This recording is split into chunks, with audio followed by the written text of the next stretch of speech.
السلام عليكم ورحمة الله وبركاته. أنا عبد السلام سعيد حاجي waxaan jeclahay maanta inaan halkaan ku duubo gabayar oo aan dhawaan ka tiriyay Imaaraadka Carabta kadib markii ay Soomaali oo dhan wada dareentay in Imaaraadku u faragelin ku haya arrimaha gudaha ay la wareegeen dekedaheena qayb ka mid ah saligi military oo Soomaali raali ka ahayn ay furteen sidoo kalena ay kala qaybsanaanta dalka ay si dhiirigeliyeen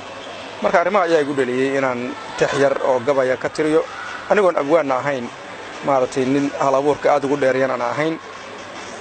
waxaan jeclaysay inaan cabirkayga ama maartay inta yar oo aan qorqori karaan oo ka qayb qaato kuna biiriyo Soomaali taariikhdeeda iyo sida waxyaalaha maanta dhacaya inaan wax yar oo tusaale aan ku biiriyo marka hadii aan gabaygaas deelqaaf iyo waxaan ku haboonayn ama meeshii cabirkii laga rabay in dhibaatada dalka lagu hayo aan hal abuur ku gaarsiin inaan ku gaarsiin karin taas oo aan ka raali gelin ummadda Soomaaliyeed balse qof walba inta karaankiisa intuu dhihi karo inuu dhaho marka taas ayaan maanta u duubaya gabaygaas ugu dhalisay marka kana taxdi bismillaah Imaaraadka soo sooftagow ayar socodleeya sooyaalka inaad fiirisaa waa wax ku saxan rag hore sahanka ku yimi saaxil iyo xamar Soomaali sida uga kacdana waad la socotaanee adinkaas taariikh la socon sida safiihi iyo soo eega waxaan gaalka baday subaxan dheerayn xuriyada sidaan ugu saldhigay soodinta iyo daydka calan samada laga soo jaraa saaka ii suran Imaaraadka soo sooftagow ayar socodleeya Soomaalidu sidii lagu yaqiin ma hasaban kaan nin qabkiisa reeyay ragba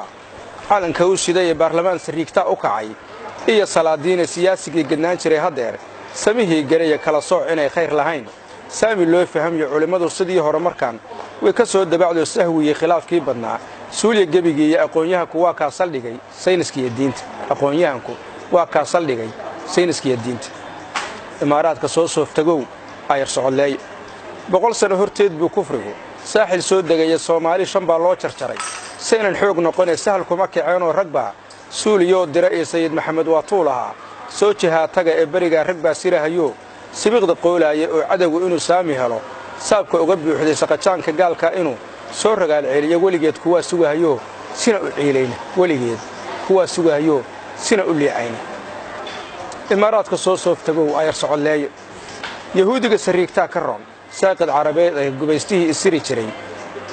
adaa iga sii daray gubaystihii isiri jiray adaa iga sii daray sokeeyaha kuwaan moodi jiraa laga soo galay reer galbeedka dhulku iga sugto siya cadawayga oo sulx heshiis iyo ku dayay seefta holaceeda ad sababa waataan agsuray calanka Soomaali qurumaha adduunkuna sibay